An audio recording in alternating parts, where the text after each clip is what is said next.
សាវេលវ័នដោយសំនៀងអត្តន័យសូសៀងពីរុងក្រៃនាងណាមិនឃើញវេលងវ័នដែលព្រៀងអង្រហន់គង់អាស្រ័យនាងនោះមិនបានឃើញបងរីអង្គឈានប្រពៃនៃទេវតានាងណាបានឃើញវេលងវ័នពិនឥតធុញត្រន់បានសោកា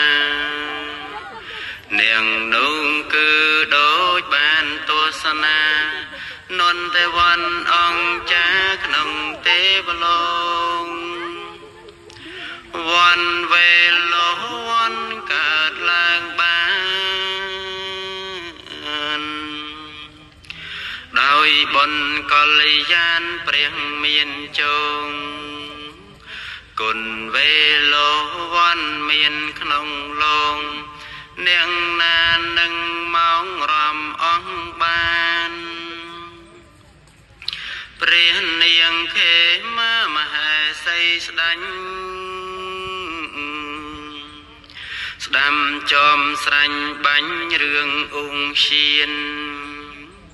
ហរតីបងតូនមិនអាញខានខេមាកល្យានកលរៀងជា